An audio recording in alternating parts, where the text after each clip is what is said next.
So I had a pickup truck ride that was quite magical. I was journeying through Belize to visit a community of African descendants, like people who are descendants of Africa who occupy this particular space in Belize, and they're known as the Garifuna people. And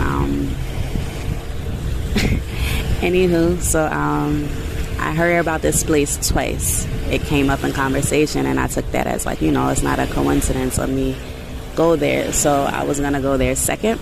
Someone that I met in Mexico, the guy, he was working at the hostel, and he gave me, like, he mapped out my whole Belize trip for me. He's like, I'm gonna give you your whole trip. So he pulled up a map, and then he gave me like some background on each place. And I stopped at one that was closest to getting to the coast that he told me to travel along. And I get to a particular bus stop, and that happens to be the capital of Belize, which explains a lot for me why the energy was so strong. It was so charged that it was like quite nerving for me. Like I felt like just in my body felt like in a state of shock, and I was very aware of this. And as soon as I get off the bus, I'm in the station, I come to, we get into the town, and I'm like, where is this town? So the guy that was unloading my backpack out the truck, I'm like, is this the center of town? He said, yes. And he was reading my face. He was like, where are you trying to go, to Dangriga? And I'm like, there or Hopkins? I said Hopkins. And I said the place that I wanted to go. And then he shows me to the bus stop. He's like, the bus stop is right there. You can connect to where you need to connect to. So I'm like, okay. I'll go inside. There's no marked area for like tickets. And finally I see like this tiny little booth with like glass. And no one's in there. And then they have like small kiosks where you can, like, convenience store kiosks. So I go to one. The guy is completely like unbothered by life.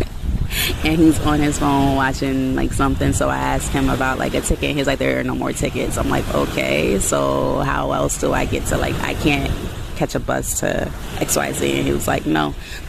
So I go outside, and then I see this black woman, and I approach her. I'm like, let me get better chances. So she informs me that there are buses. Like, if all the buses are sold out after 4 p.m., there are the Richies.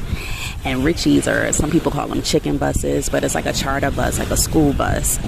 So she said the Richies are there, and then she pointed me to which particular kiosk to go and ask for that. So I go, and the guy tells me, yeah, the Richies will be here at 4. Just come back to me at 4 for your ticket. I'm like, okay. Now, my time was still a Mexican time, so I'm an hour behind Belize. So in my mind, I only had like 40 minutes. Okay, so I go get some food from like a local booth, and it was so strange because the people there spoke Spanish, but like a different Spanish. So I was speaking to them in Spanish, just because my brain was still in Spanish. Like if I go to a restaurant, I'm hardly ever speaking in English because the locals speak Spanish. So yeah, and then I hear people speaking like what sounds like patois, like broken English.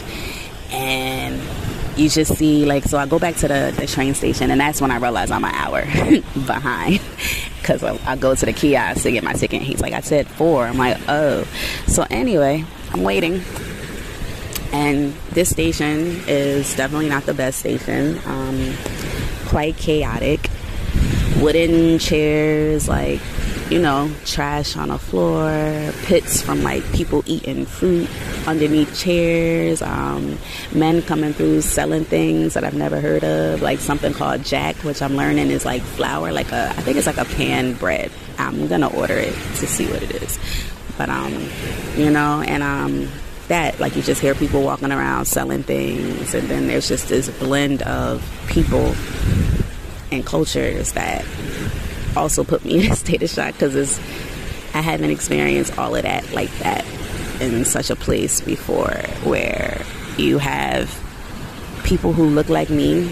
But even like I've been to Caribbean places, and their patois was just like, it sounds like that, but then you'll hear them also speak in another language. So they were like, it's Creole, the local, the native Garifuna language, and what else? And then, like, you know, English, but broken English. And Mayan people are here, so there's Maya that they're talking. So just like a layer of dialects. So anyway, I wind up deciding that because I was asking about a place to stay. Like, the original plan was to stay in this particular place for the night and then bus to the coast, like the guy was telling me. He's like, so because I didn't want to travel at night, and I was losing sun. But the energy that I felt from that place, like the locals, I can tell how like the shop owners were being very disrespectful to the locals, because they were, and I asked some of the shop owners where they were from, and I would get like Bangladesh, and they just had this superiority complex with them that I didn't like. And I remember feeling that energy in Johannesburg, like just in South Africa, and like Cape Town, like where in the local communities, the locals don't own these shops, it's outsiders, and those outsiders are typically unwelcoming to the community, or they have like these prejudged notions about the community and the demographic that they treat them as what they perceive them to be. And I don't like that. In fact, I think I cried at the station just feeling all of that, like just being overwhelmed with feeling the energy. So I get on the Richies. That's when I notice it's just a charter bus and it's packed. People putting their stuff overhead, but I had like a seat to myself until we got to a stop, and sister kind of sat on my lap. But I get to Hopkins. So then I learned, like, as we were stopping, you would just stop on a highway, like just on the side of the road. And I'm like, I asked her next to me, like, do you know Hopkins? She's like, yeah. I'm like, is it a station or are we stopping on the street? She was like, you'll be stopping on a junction. And I realized it was dark, like it was nighttime. So I'm like, I don't know how I feel about that. I was like, where's the next like station stop? Because then I would have just rerouted my trip. Like, I'm just gonna go to another town that has a station. She said, we passed it already. Like that one that we just passed, Dangriga, is the last station. She's like, the rest of them are just like stops on the junctions. I was like, oh. I said, so what do I do? How do I get from the junction into the town? She said, you're gonna have to catch a ride. I'm like, what? So as I'm getting off, she's like, I'll tell you where your stop is. So we approach, and then I asked the young boy who was unloading for me, helping me with my bags as I got off, like, I was like, are there taxis? And he's like, yeah, you just catch it across the street. There's a person on across the street. I'm thinking he's a taxi driver. He's like, nope. So then now I'm on the side of the road, pitch black. There's like one little spotlight, and then there's two other men. Like, one guy comes by, and I asked him like to confirm, like, do the taxis come here? He said, yeah. And then another one comes, like a bit older than me, and I asked him, and he said there are buses that come, and a bus would have been coming in like 15 minutes. So we're just waiting. I'm getting eaten by mosquitoes. The moon is pretty nice, like cloudy, and a truck rides by, and he's like, oh, we could catch a ride with this person. And then they both hop into the back of the pickup truck, and I'm like, all right. I had two options: stay by myself on the side of the road in the dark with no one who knows the area, you know, like these people are from there, because I asked the guy if he was from there, and you know, and not know when his bus is coming, when it's taxi, you know, like, or go with these people that I didn't really get a bad vibe from and get into town. So I hopped on the back, and I took those chances. And as I'm driving, it was just a beautiful night. Like, the sky was cloudy, but it was open, super open, because there were no lights on the street, so really dark. And then the moon was just lighting the way, and we arrived in town at a corner where there were like all European and Americans at this restaurant. I was like, oh, guess this town is approved to be safe. So I go inside the restaurant, and I ask them if there are any like hotels or hostels nearby, and she tells me like across the street. And I go across the street and find that there's a hostel, and they had rooms available, and it was a pretty cool like place, like little cabanas, colorful cabanas. And then a group of people were like talking, and like all of them smiled at me as I entered and said hello and were waving. I was like, oh, this is very welcoming energy. And then I saw like there was a cat. There's 3 cats actually. I'm staying with 3 cats. which was like, whoa, for me. Like, wow, Ebony, you're like here with cats.